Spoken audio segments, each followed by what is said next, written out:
Hello and welcome to Craftwork, a podcast by writers for writers.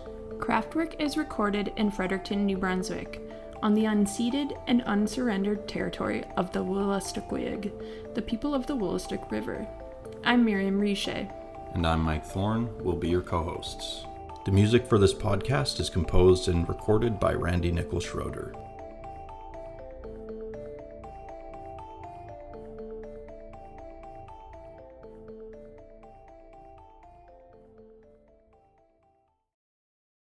Lindsay Lerman is a writer and translator. Her first book, I'm From Nowhere, was published in 2019. Her second book, What Are You?, was published in 2022. Her first translation was published in 2023. She holds a PhD in philosophy from the University of Guelph in Ontario, Canada. She is working on a novel, a philosophy manuscript, and, here and there, some screenplays. She lives in Berlin. So, Lindsay, we are curious to hear a little more about what kind of got you excited about writing in the first place. What were some of the books that first arrested you? Who were your first literary loves? Are there any books that always haunted you or stuck around in your brain? Well, the first part of the question, like what got me interested in writing, I don't know if it was reading that got me interested in writing, to be perfectly honest. I was always a serious reader as a young person, as a kid. And I wrote on the side, but like writing was so secret for me as a child and even like as a young adult and even into my 20s. It was such a secretive thing for me that like in a way I almost didn't connect it to the place that reading had in my life. I almost wasn't able to unify those two aspects of myself, like the reader me and the writer me. It's like they sort of were separate for a long time. And honestly, I think it wasn't until I put my second book out that I was able to more fully unify. Like I gave myself unending permission as a young person, for instance, to be a reader. But I don't think I ever gave myself permission to like publicly be a writer, not even after I put my first book out. It just took me a long time to get there. I shouldn't say long time because that's like judging myself a bit harshly. I guess that's a long way of saying I just don't think it was reading books that got me into writing. I think it more than anything, what got me into writing was some kind of lifelong pursuit of questions, like of mystery, honestly, and the strange and the inexplicable. And like that's taken many forms over the course of my life so far. Sometimes it looked like going into philosophy and studying questions there. Sometimes it looked like being a dancer. Sometimes it has looked like writing books. But the larger thing that animates everything else, or is the undercurrent, is just like an obsession with, I guess, asking every question past the limit. There were a lot of books I loved and read over and over and over again as a child. Some of the Roald Dahl classics I loved so much. Matilda and James and the Giant Peach, and also the BFG. And I think as I got older, I lost touch with reading for a little while in high school, I think. I know that's a time when like a lot of really excited readers and writers get really into certain books or certain writers, right? Like high school, those years where you get that like really obsessive mentality about, following an artist and like being a completist about everything they've ever done, knowing all of it. I don't think I didn't have that for books when I was a teenager like that. I think I spent some time not understanding that I was really smart and really creative and really capable. I didn't fully appreciate that until I went to my undergrad university and got into philosophy and literature in a really big way. Then the whole world opened up again for me. Yeah, by then it's this whole new beast. I was a really different reader than I had been as a young child, for instance. Really different, like infinitely more complex. One of the things that I've always thought about with your work and that I've wanted to pick your brain about is whether or not reading philosophy enriches your fiction writing. do you consciously set out to explore philosophical ideas or address specific thinkers in your fiction? Or would you say maybe there's a more unconscious connection between the two? Yeah, that's a great question. I don't think the answer is the same now as it would have been a decade ago. I think probably a decade ago, I wasn't yet able to trust my unconscious as much as I do now. So I felt like I needed to more actively shape what I was creating creatively. you know, like it's not as though I took the rules of philosophy and slapped them onto fiction. I would never want to do that ever. Like that would be disrespectful to both pursuits, they're separate but also united. I think back then, like when I was writing I'm From Nowhere, for instance, I wrote most of it, or at least a good chunk of it, alongside my dissertation. So it's definitely not as though I was like applying the philosophical work I was doing at the university straight over to the world of fiction. It's not like this is the fictionalized version of the theoretical thinking I've been doing. It wasn't like that. But I think I did need to say to myself, like, you're pursuing the question of what it's like to grieve a person and the world and life as we know it. I didn't like start saying, I'm going to write a novel about those things. But as it unfolded, in order for me to give myself permission to continue writing it, I needed to give it kind of that theoretical scaffolding of like, okay, so yeah, this is a very emotional novel, and this is like really immersive in one person's lived experience and one person's body and mind, but it's got to have this like sort of larger, almost theoretical frame.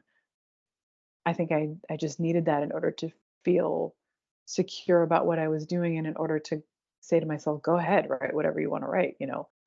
That came with my second book in a huge, huge, huge way. And it really opened the floodgates completely. Absolutely burst wide open, that second book. Everything changed in me, and in me, just absolutely everything.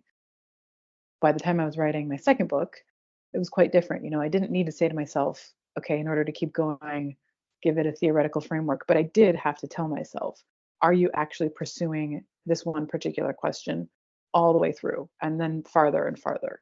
That's what I had to hold myself to. It was like, are you actually taking it as far as you should? Because you could stop here and maybe you'd be satisfied with yourself now, but would you be satisfied with this book a decade from now? So I had to, I guess, incorporate my philosophical impulses in that way, with the second book. And then what I've been writing most recently, that's really very different, because one half of it is, it's not theory at all, but one half of it is a standard, very standard novel. I mean, as standard a novel as I'm ever going to write. That's one half of it. And the other half of it is, I guess you could call it the testimony, like in a Quaker sense, the testimony of an oracle. So it's almost like the ravings of, like the madman in a novel, except she's not a madman. She's not a madwoman. At least I don't think so. There might be a lot of readers who read her as completely mad, and that's fine. The undercurrent of philosophy, there's a lot of ravings of madmen in philosophy, a lot of aphoristic stuff. You can go back to Nietzsche and find that there. So in one sense, it's like sort of half, I don't want to say Nietzschean because it makes it sound like it was inspired by him. It wasn't. As much as I love Nietzsche, this novel was not inspired by him.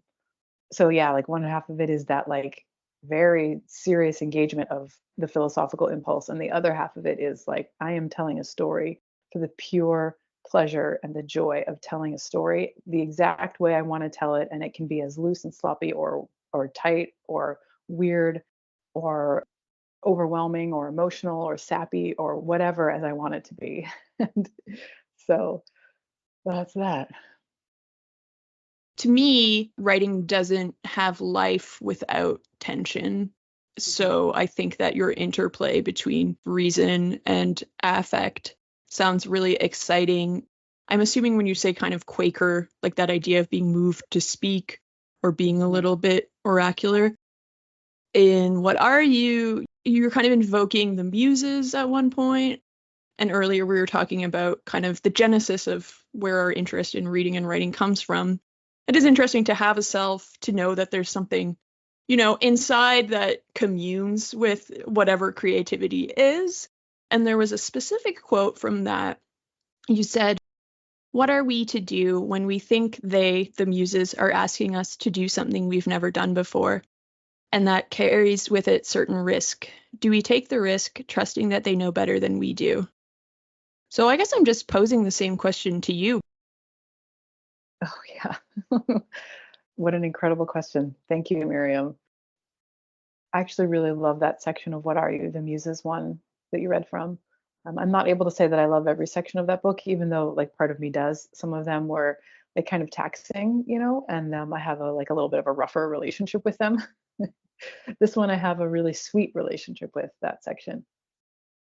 I think as I wrote that one, I was beginning to accept what was going to happen with the third book that I have maybe come close to finishing, and the direction that I was going to go there, because I had, at that point when I was writing What Are You, I was beginning to slowly build in the back, like way in the back, the world of my third book. It takes me many years for the world to build internally, and then often it can come out pretty fast. So I think running in the background of What Are You was a lot of what was going to end up happening with this next book. And that section about the muses, yeah, you're totally right to say that like there is a kind of oracular calling out. The sort of Quaker testimony has a bit of an oracular vibe, for lack of a better word.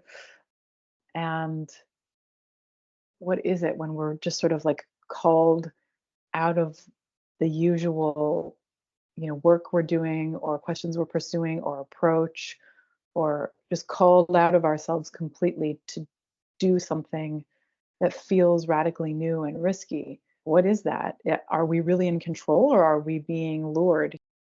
I was asking myself that question in that section, and I've continued to ask myself that question in all of my work, because I think there comes a point, like especially after you put out a second book in a publishing industry that is completely collapsing, and at this moment in human history when it seems as though just about everything is collapsing, and one thing that's collapsing extra fast is the arts, and in particular reading and writing and the humanities in general, right? I had to ask myself, why am I doing this? Of course, it's partially because I very deeply believe in the necessity of telling stories, being told stories, thinking, being asked to think, thinking with others. I very deeply believe in the necessity of those things, but you would kind of have to be insane to pursue a writing life right now. Like, you're going to have to tighten your belt in a lot of ways, figuratively and literally. And I feel like there have been moments when I've really wondered if I'm like behind the wheel, in a very wonderful way, not in a bad way at all. I think that's really where I was going with that. Who's really in charge when you take those ridiculous risks, even if they're somewhat calculated? Like, am I really the one doing that? Because there's a kind of like, why would I do that? A kind of lapse in rationality, I guess. I was revisiting your essay yesterday, The Knowable Unknown, which presents some exciting philosophical insights into several works of art fiction. I was especially happy to see you engaging with Kathe Koja's The Cipher and Maurice Meier's Seventh Mansion, two novels I love.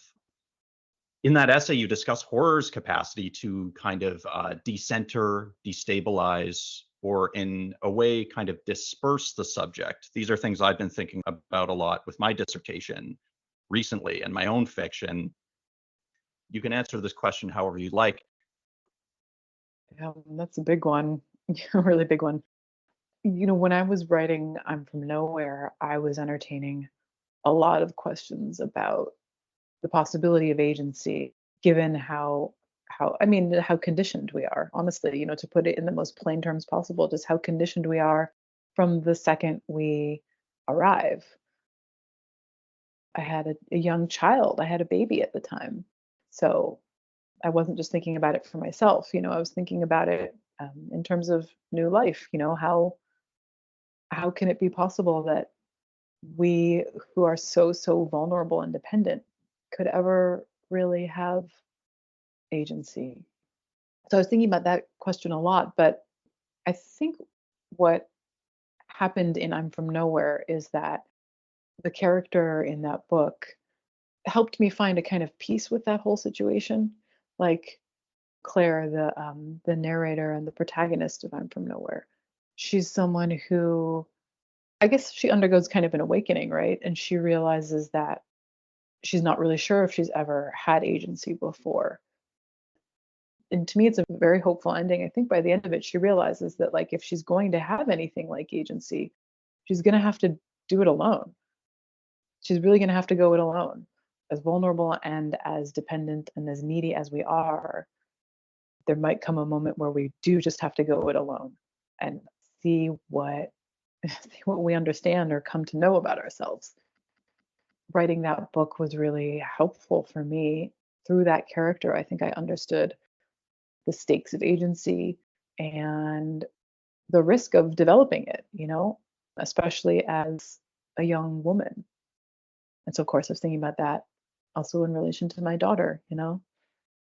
And then, oh, yeah, okay, I guess agency is going to show up in a really big way in my next one. But I wonder about what are you? I don't know if I've thought about, I guess that book is all about agency, huh? It's like a claiming of agency. It's funny. Sometimes, I haven't talked about my work in a while, like quite a while. Roughly the past 6 months, I've turned down, hopefully politely, but I've like turned down offers to do interviews and stuff because I just wasn't feeling like I could say much about my work or about anything. I didn't necessarily want to be on the record, and I was really deep, deep, deep in construction mode for my next thing. And I just wanted to like protect that. So I haven't talked about my work in so long. So yeah, I think that's all I can say for now. I guess what are you is, I mean, it's all about agency, but I haven't. Maybe it's so much about agency that I can't even think about like particulars. It just is. You raise a lot of fascinating insights there. I like the way you're framing the end of I'm From Nowhere. You were talking about this idea of going it alone. I guess there's a sense of, I don't want to use the word claim, that sounds like the wrong word, but it sounds to me in a way like you're talking about what writing does. Writing is a kind of claiming or reclamation of oneself through process. Yeah, well, and I would, right? Because it's one of the ways that I have found continually new forms of agency, I think, or it's helped me to understand agency in all its depth and complexity. I guess if we're going to talk about agency in terms of like giving yourself permission to be fully expressive, to express like the richness and the complexity and the totality of you, art is going to play a role in that. And so any kind of art, any kind of creation is going to be linked with agency, like just no doubt, no question, right? It's interesting to tie agency into the process itself, something that I noted in your writing that really resonated with me and made me feel an affinity. When we write, it's so often, I mean, it's a solitary practice. It's very, Yeah. I wouldn't say lonely, but you have to spend a lot of time alone. And especially in What Are You, but in your other work too, I find that there is a strong sense of a yearning for connection through the act of writing. In that book, you say, to use your own words, to quote you, occupying the space between your pen and your mind, which I think is a poignant illustration of this paradox that I personally find to be at the heart of the writing practice. This idea of an endeavor that demands solitude and isolation, but has this vague promise of connecting with readers. I mean, it's clear that your writing has connected with at least Mike and I, of course, a lot more than just us, but I struggle with that sometimes because it is such a vague promise. To have a more authentic or deep connection with others requires this isolation. And I was wondering what you think of that. I think I was thinking about this today because I was watching a clip of Prince talking on an MTV interview like years and years ago. And he was talking about how the music business had gotten in the way of people, specifically Black people in America, being able to speak to each other through music. He was saying, like, I grew up with Marvin Gaye and the Staple Singers. The community were communicating with each other through the music, and that's not really able to happen anymore. I wonder if that's true because, like, is there any way that in art we couldn't be speaking to each other? Because really that is all we're doing, right? We're just speaking to each other. We're trying to speak to each other.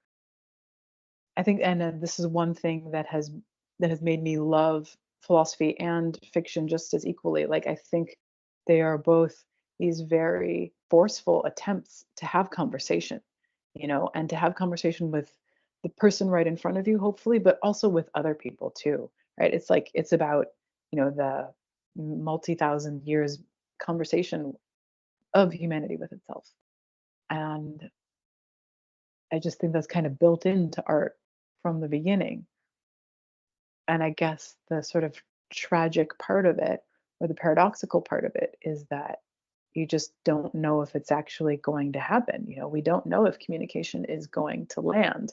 And there's never going to be perfect fidelity in the transfer. It's just not possible.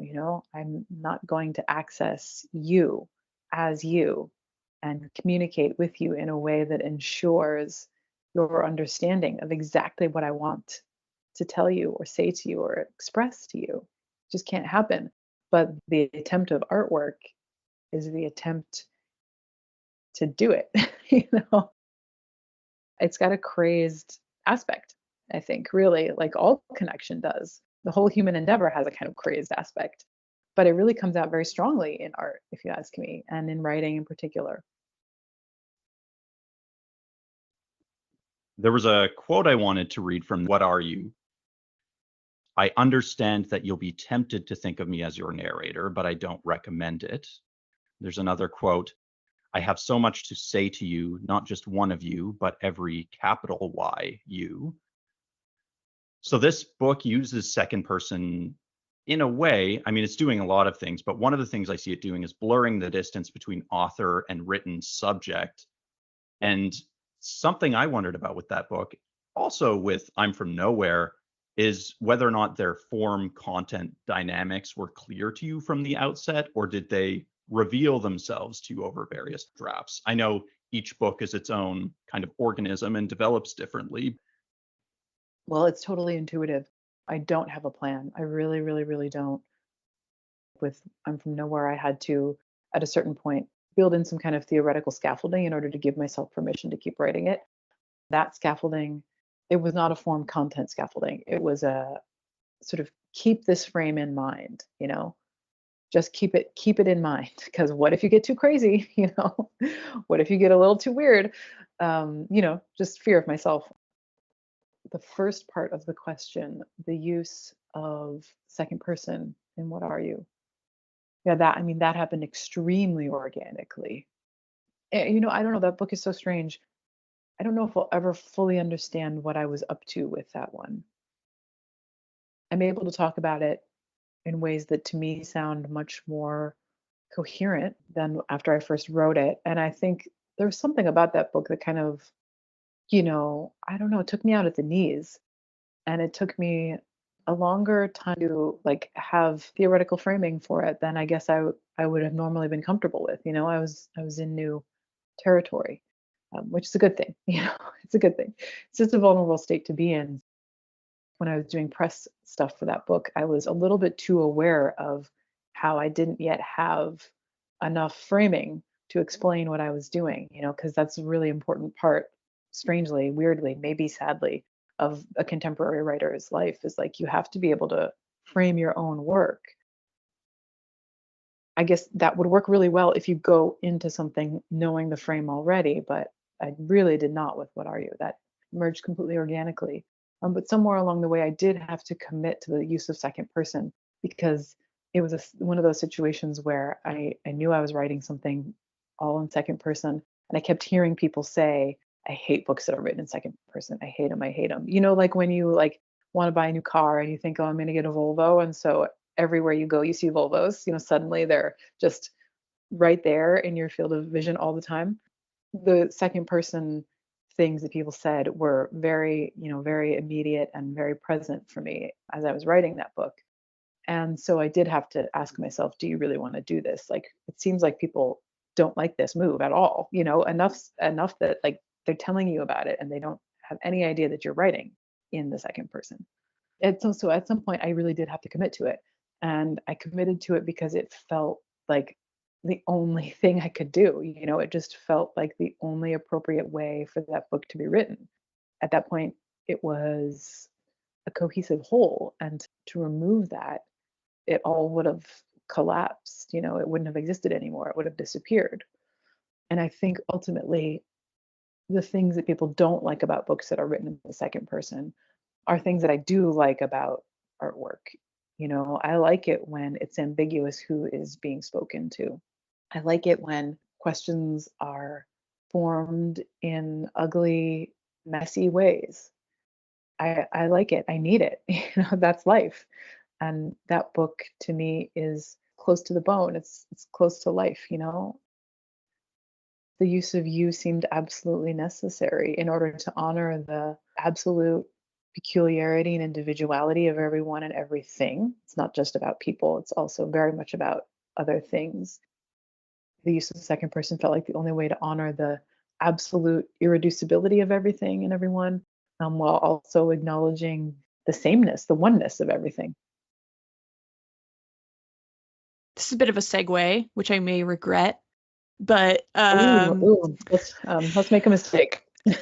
Yeah, let's see how this goes. Maybe this is pedantic, but seeing that craft work is the name of the podcast, Mike and I are both writing books right now, and you have to so frequently try on different POVs, different tenses, and it's, it can be somewhat prescriptive. I've taken enough creative writing courses, and this is what I'll get to with what you were saying, to know that there's a rule of thumb, like people always say use second person if it's difficult material that the reader identifies with, or but like it's not so simple in my opinion. It is this very intuitive work.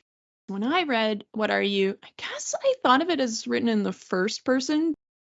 I did an exercise in a creative writing course where we had to write in second person, and they told me I did it all wrong, because I had written it, I think it was the I addressing the you, which was like the speaker addressing her mother in it, and they said no, that's actually not second person. So I don't know, it's just kind of funny. I bringing it up for the namesake, but I don't know if it's a worthwhile path to go down. Of course, I'm not telling you that your book is not in second person, but no, I appreciate it. Thank you. Yeah.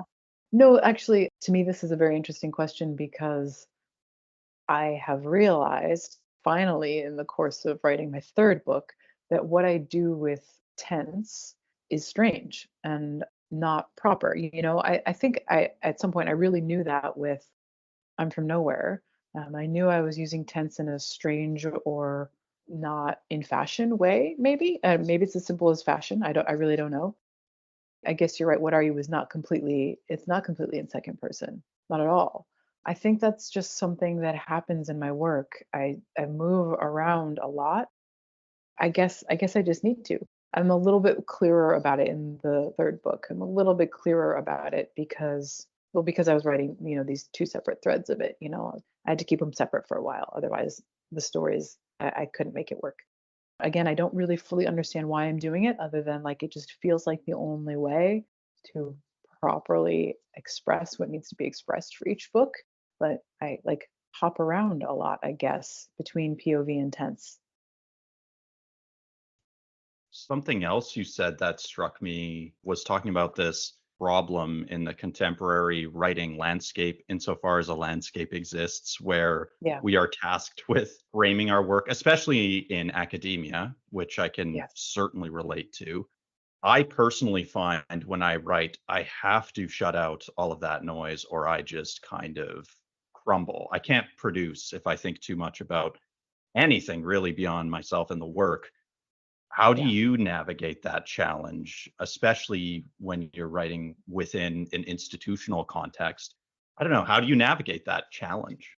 Yeah, well, I mean, I'm really not a part of any institution, certainly not now. So, I mean, that does help. Like, I'm not accepting funding from anyone, other than people who buy the books and where I do teaching, but that's separate. I'm not at a university. I'm not adjuncting right now.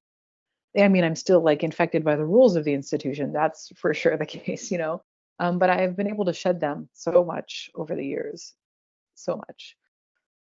most recently, I've been able to really let go of the knowledge that there are rules or that there have been rules, about what I am supposed to think or what I'm supposed to write. And I think maybe it's just because I proved to myself that it was safe to do so and that, I would eventually figure out the framing. Ultimately, I think what I learned with my second book is that it doesn't matter all that much to have the framing. Like they tell you so much, that you really need to know how to frame it and you need to know how to sell it. But I didn't. And I think that's more than okay. I think I'm proud of having been able to produce without being overly conscious or maybe even conscious at all of the framing or how the work was going to be sold, because I mean things are changing so fast now anyways that I think it'd be kind of crazy to assume that like as long as you followed the rules it would all turn out okay. Like there's no guarantee of that now. I mean, this is a larger question too. This is larger than just writing and like industries. This is sort of a big social problem too. Like, okay, so we've all been following the rules and it hasn't brought us what it's supposed to have brought us. So why are we doing anything the way they've told us to be doing it? It's like a huge existential crisis right now, I guess, especially in the Western world. I just don't think that I came here to, I don't know, to write or create anything that didn't ask me to become a new person each time I tried it. I think I just came here to to just transform and transform and transform. I think we all did, but I'm ready to accept it. The things that I'm most afraid of writing about, whether they're autofiction or just things abstractly that scare me, I don't know what autofiction really means. I think that all writing is, to an extent, autofiction. I feel that I need to write about them to get them out of the way so that I can think about or write about new things. I guess sometimes we call them fixations, Mike and I. If you have a fixation that you're too afraid to plumb, you're always writing around it, I find. You're always trying to say, well, I can't touch that. It's too sore. That's how I feel, at least. So then I say, okay, I'll address it head on. I will write something that addresses it. When this is where I'm very clear to say, I'm not talking about autofiction. I'm just talking about like something more in the mind. Well, yeah, I'm with you on the autofiction thing. I don't really think it's not a new genre. I don't understand why they've tried to build it into one. It's the self struggling to understand what a self is through the act of writing. And, that's all of writing. So, okay. It's not new. Maybe this is part of the movement to, just repackage everything and force feed it to us over and over again, right? It's like the Marvel universe. We're just going to keep insisting this is what you do. This is everything. This is the narrative. There's the sort of messy but necessary writing that you have to push through in order to get to the more polished writing. I don't know if that's what you meant. I think that's what I heard. And I just don't see the point in separating them. Like write everything and eventually editing will happen. Either someone else will edit it or you will edit it as you continue to go through, everything you're going through to produce the writing. But I just don't see the point in separating like the messy or unprofessional stuff from the more professional, more polished, more carefully considered stuff. All of it is who you are. All of it is going to make its way into your writing. At least everything should get in there. Every single thing, every part of you should be in there, expressed in there somehow. That's what I think.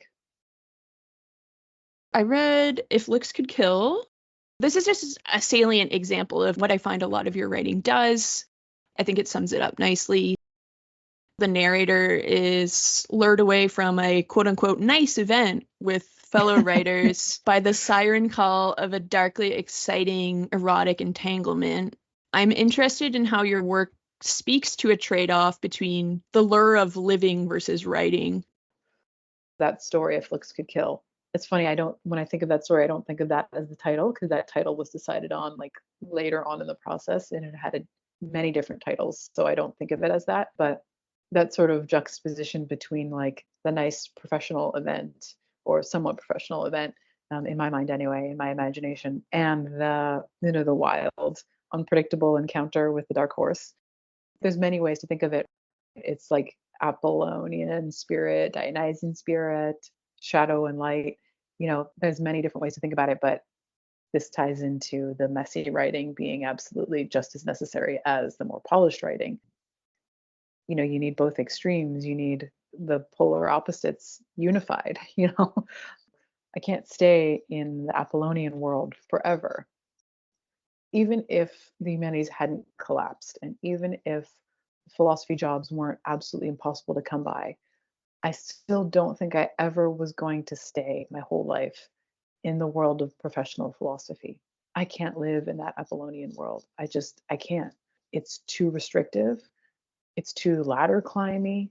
It's too uncreative. And I know that to a certain extent, that's like Carpenter blaming his tools situation, blaming her tools.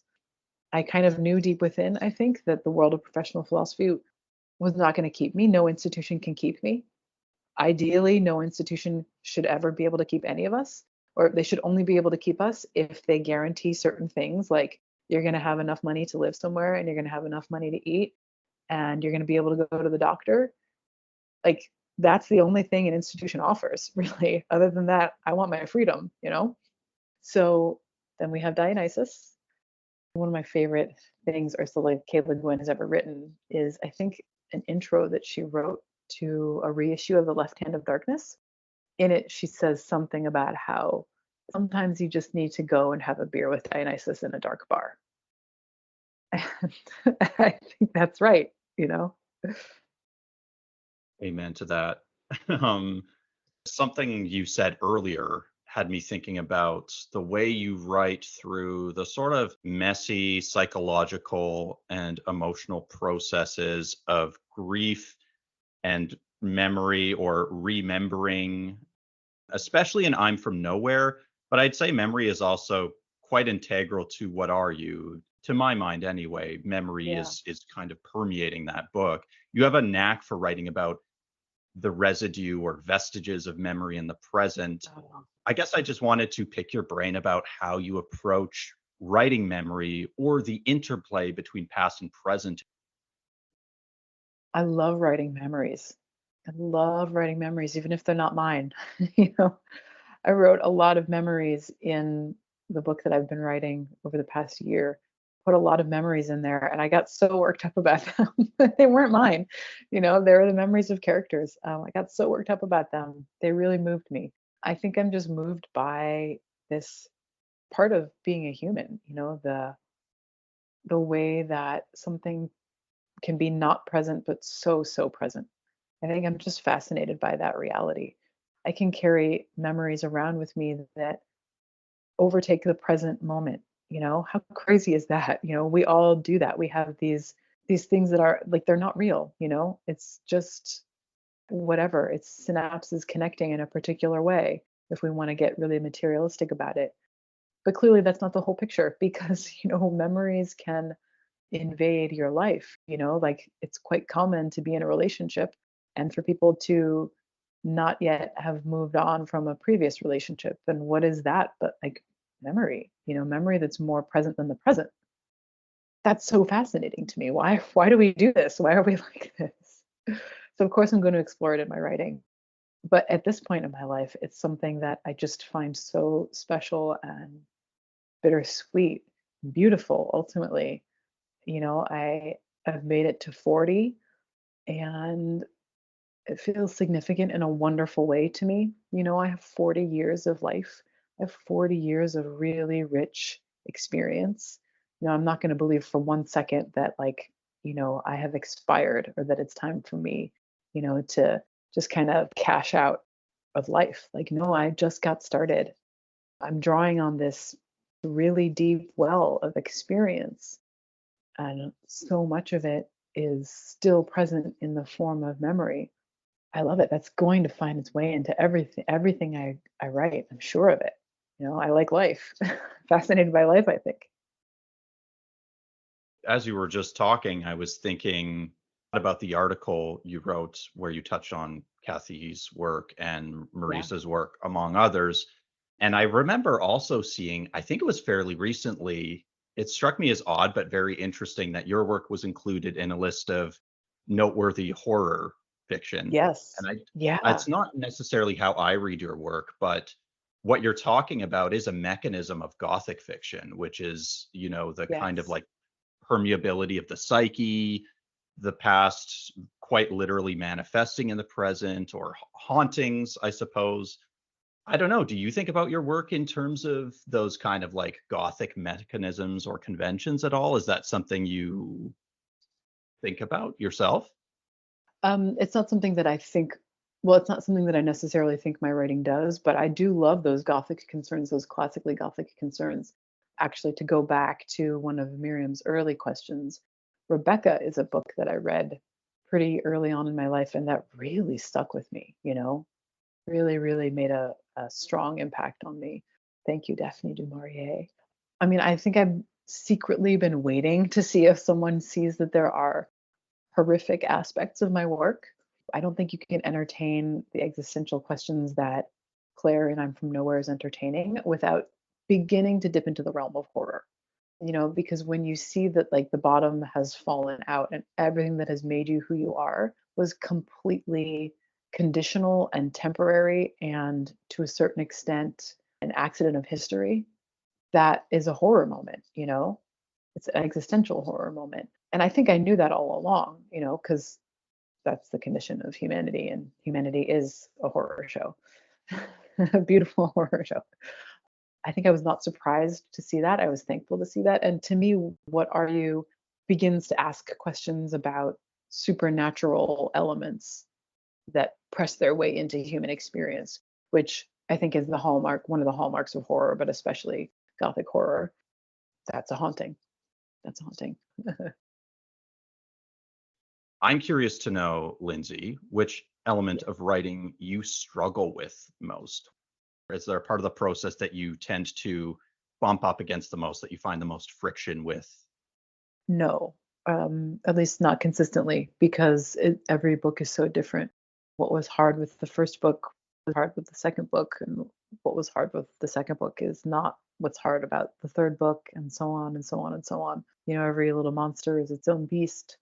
But what I can say is that every time I've hit one of those big struggles in a book, including my dissertation, which, as you know, is book length, it is a book, takes a lot of work, shit ton of work. Every set of struggles that I've had, because it's definitely not just like one struggle for each creation. Every set of struggles I've had has shown me where I'm stuck and where it's time to grow or stagnate. Here's an example with I'm from Nowhere. I struggled a lot with dialogue. I felt like I couldn't get the dialogue right, and I found the dialogue embarrassing. I was embarrassed by writing a conversation. Like, why would I do this? It felt weird. It felt false. I didn't know how to get inside of a conversation enough, I think. Well, no, I did, but I had some kind of a block with dialogue. I guess at some point I knew that was a block and I knew I needed to work through it. And so I got the opportunity. This just came about organically. I got the opportunity to try my hand at writing a screenplay. And so I did a trial by fire situation where I wrote something that was only dialogue. And it's funny that I had ever struggled with dialogue because actually one of the things I really enjoy reading a lot is plays. I've always really liked reading plays. So I just had to face that blockage and dissolve it. And then with the next thing, I have had so much fun writing dialogue, so much fun.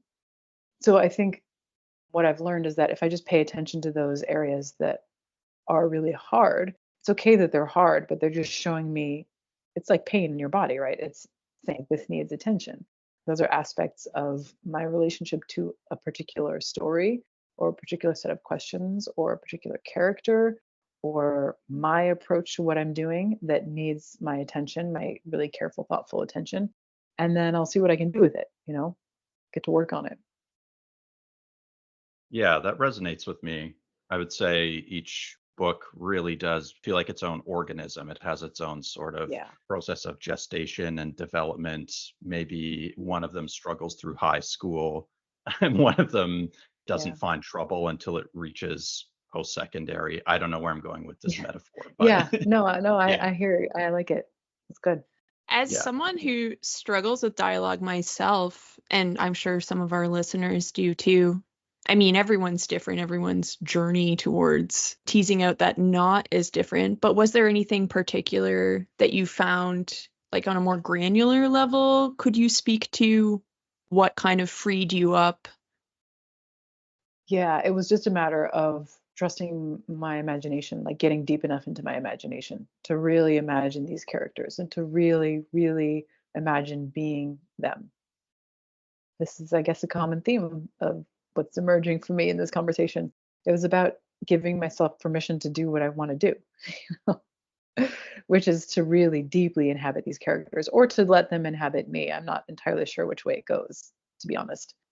Once you do that, like in a way, there's no turning back because then you see how real the world is that you're creating. And in a way, a lot of the problems dissolve then. Yeah, certainly that resonates with me. Like, to use an example from my own writing, I was struggling to inhabit characters. Then I decided, I mean, this is like draft 20, I'm sure, but like writing kind of journalistically, imagining myself as my character writing in her journal was just freeing. And then I was like, oh, even if that's just scaffolding to get where I want to go. As you say, it makes the world feel more real and it just becomes real to you. It clicks. And so you're right. There's no prescriptive element. It's like procedural knowledge or tacit knowledge. It needs to come through experience, I suppose. Yeah, procedural is it. That's it. Because I think, especially if you come from the world of academia, or if you spend a lot of time pursuing intellectual pursuits, very serious intellectual pursuits, like a doctorate in philosophy, for instance, there's many others. That's just one of them. You spend so much time, living from the neck up, and procedural to me is more bodily because it's so much more in motion. And so part of like letting my imagination develop means trusting that the thing that I'm developing will keep changing shape and changing form, and I have to let it reflect the way my own life and self keep changing shape and changing form. And I have to do the very basic stuff that I think we might have forgotten, or at least has kind of gone away a little bit right now, which is just like doing nothing and letting your imagination and your mind wander. A lot of staring at the sky or going on a walk and then realizing, oh, if this character that I've been thinking about were doing this thing, I wonder how she would respond. Or I like, if she had this kind of encounter, what would she do with it? How would it affect her? Or what would she be dreaming about? Or who would she be missing? Just letting all of that stuff emerge as you go about your day and your life, as I go about my day and my life. And there's motion in there, it's like, I don't know exactly what I'm trying to say, but there's a fluidity, there's a movement. Whereas I think in the world of academia or serious intellectual pursuits, or maybe the contemporary writer is thought of as someone who's really just very stationary, seated at the computer, and that's it. Whereas that's never been the case for me. My work is peripatetic. I'm moving, I'm going. Is there a piece of writing advice that really stuck with you for better or for worse? Is there anything you've ever had to kind of shut out because it was interfering, or something that helped you a Oh lot? yeah. Oh yeah, I've had to shut out a ton of shit. And like I joked before my second book was released that like I really needed to build a ceremonial bonfire in my mind to throw all the shit I'd heard about books and writing and writers into before I released the book, because that was not an easy book to release. I needed to every single day, not just once, not just one and done. Every day, wake up, build a bonfire. What needs to go in there and burn it up and get it out of here? More specifically, creative advice. I think I'm a good listener, but sometimes I think I'm bad at taking advice. Well, I'm not good at taking writing advice unless I have a strong relationship with the person offering it. I've learned more and more over the years that I don't want to work with anyone unless they have earned my trust. Now I'm finally ready to really say that. Finally, it takes a while. Advice. Somebody told me that, and this was a really great sort of challenge. It's a challenge and a piece of advice, which is really the only kind of advice I would want. Challenge me, test me, push me, This person said, my hope for you is that you earn every stage you get to sing on. I don't like to think of my life in writing as a career because I really do, for the most part, let go of professionalism and the concerns of professionalism when I'm with my work. The relationship I have with my work, of course, the professionalism is going to be in there. This is speaking to one of Mike's earlier questions. It's the Babadook. I'm going to keep it in the basement and I'm going to feed it, but it's not going to run the show. Speaking of horror, it's going to get a meal and then the door is going to be closed. That's the way it's going to go in terms of professionalism or institutionalism or seeking validation from people who might be able to give me the keys. For the most part, I'm able to do that. So the idea of earning every stage that I get to sing on is very important to me. I think this person was right to sense in me that I'd be disappointed if I felt like I had taken a shortcut or taken the easy way out. Maybe we take shortcuts and we aren't able to be honest with ourselves about them. But for now, I think I've been able to avoid taking the shortcuts or, selling my soul. And so I do feel as though I'm slowly earning every stage I sing on. And that's not just about audience and reception. That's also very much about the relationship to the work. Because if you have a very strong relationship with what you've done, then you're steady and secure when you get out on stage. You can handle, like, you want hecklers because that's going to make it more fun and engaging. You don't need to fear someone who says like you suck. Like you can have fun and play, because you're there to perform, and performers sometimes need to get tomatoes thrown at them. Miriam and I find it very interesting that you have experience as a translator. How satisfied or dissatisfied are you with the limitations of writing as a means of expression? This is not an isolated question. It's a big question. It's about relationship to the world and other people and the self and the act of communication, the attempt of communication. How satisfied am I? I guess it depends on the day and it depends on what's happening. Having experience as a translator is one thing, but also now I'm living in a new country and learning a new language. And so the challenge of communication is extremely present every day. And sometimes I hate it and I want to throw in the towel. It's so hard to learn a new language. We all know this. Anyone who's tried to learn a new language, it's hard. And there's so much that gets lost in very imperfect translation when you're learning a new language. So some days it's great and it's wonderful. And I am very much up for the challenge. And I love everyone for the way they try to listen to me. And I'm proud of myself for how hard I've worked at expressing myself. And then other days when I just think, fuck it, this is so pointless. I'm never going to live in this language. Why am I trying to express myself in it? But that's really just me selling myself short and feeling the frustration of being a baby, a toddler in a new language.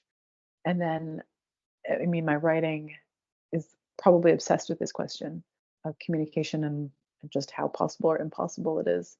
It's an obsession that I trust. Again, I trust myself. I trust that I have these obsessions for a good reason and that they're not going to steer me wrong.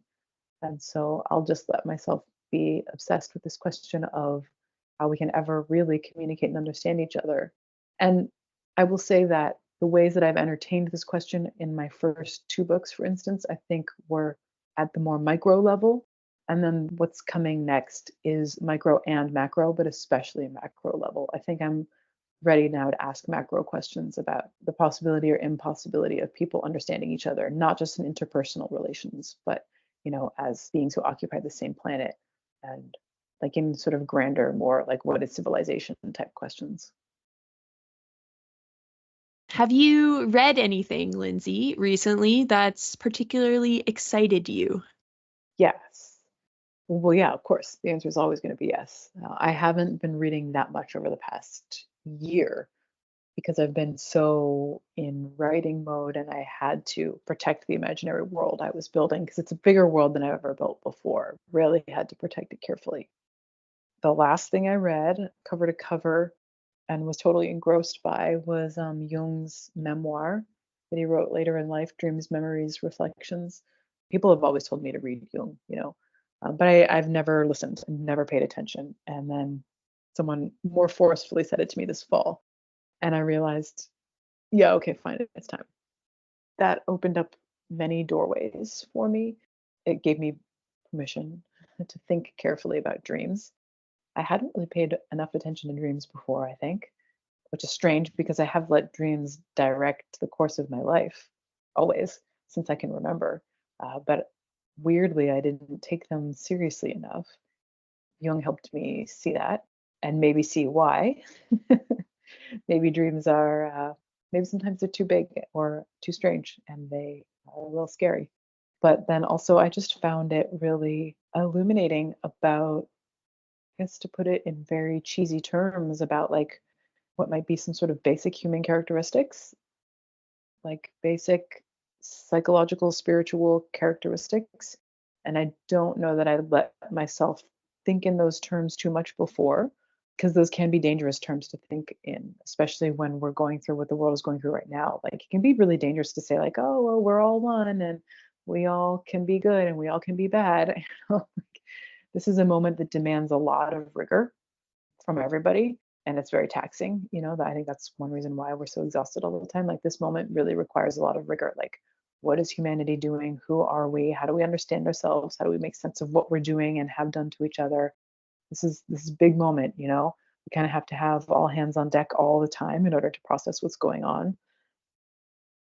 So I hadn't really let myself think too much in terms of like potentially universal characteristics, because it is really important to recognize difference right now and to honor difference.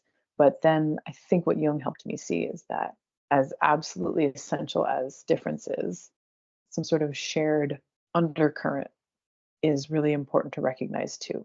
Like if we can't move past individual difference, like I come from somewhere, you come from somewhere, I have this experience, you have this experience. If we can't somehow let that unite us or show us that we really are one and the same in some fundamental ways, then there's something incomplete. So Jung was great in that realm for me.